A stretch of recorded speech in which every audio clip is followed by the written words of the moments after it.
The boat rocks beneath your feet. San Francisco Bay stretches out around you, gray and flat. You can see the city from here, close enough to almost smell it. The food, the life. You're going the other way. The island rises out of the fog. Gray rock, gray walls. A tower watching everything. A guard behind you says one word. Alcatraz. The year is 1934. You are 26 years old, and you just became inmate number 85. The moment you step off the boat, everything changes. They don't speak to you like a person, they process you. Strip search, cold shower, new clothes that don't fit. Everything you owned is gone. Your wallet, your watch, your jacket. All of it boxed and stored somewhere you will never see. No name, just a number. You reach your cell. 5 feet wide, 9 feet long, a metal cot, a toilet with no seat. One window so high you have to stand on your cot to reach it, and all you get is a strip of sky that barely counts as sky. The door closes behind you with a sound like a full stop. This is your world now, 9 steps long. You will know every crack in these walls within a month. Wake up is 6:30 a.m. every single day. No exceptions. Not on your birthday, not on Christmas. 20 minutes to wash, dress, make your bed tight enough for a coin to bounce off it. Then stand at your door for the count. Guards walk the block 5 times a day minimum. You are always counted. You are never lost track of. Breakfast at 7 a.m., walk in silence. Eat in silence.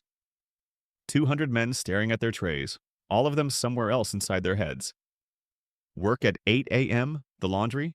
8 hours of steam and water that is always either boiling or freezing. Hands raw by noon. Bleeding by end of week, but you don't complain. Because work means you are out of your cell.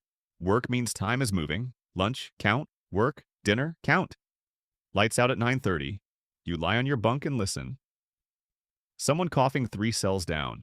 A guard's footsteps. Slow, unhurried, the sound of someone going home at the end of his shift. The foghorn somewhere out on the bay. Low and distant and indifferent. That's your day. Every day, for years. 1 letter per week. Read before it leaves. Read again when it arrives. You write carefully, choosing every word.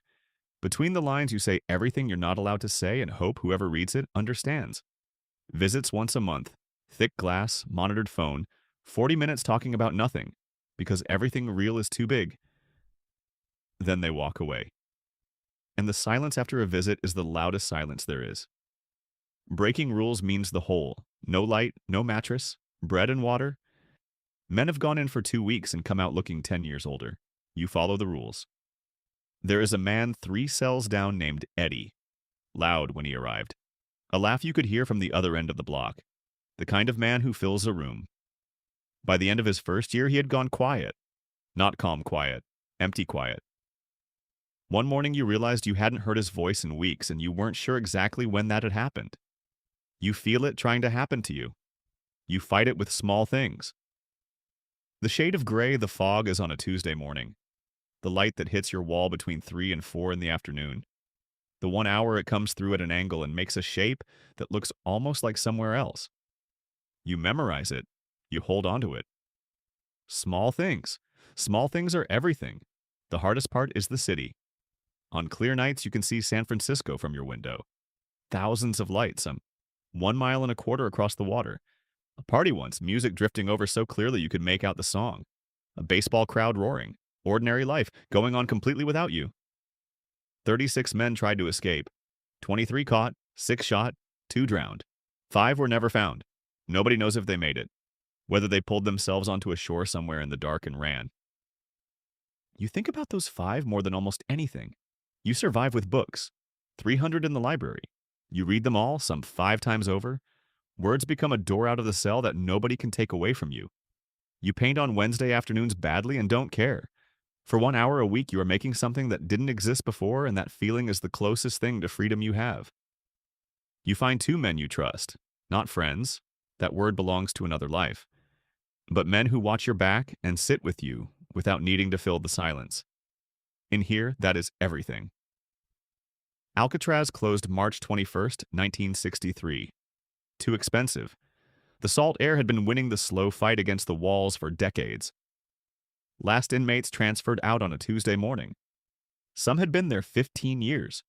1,576 prisoners in 29 years. Not one escaped and lived free. You watch the island shrink behind you from the boat. Gray walls, the tower, windows like closed eyes, fog rolling in to swallow it. You turn away, you face the city. You watch it get closer.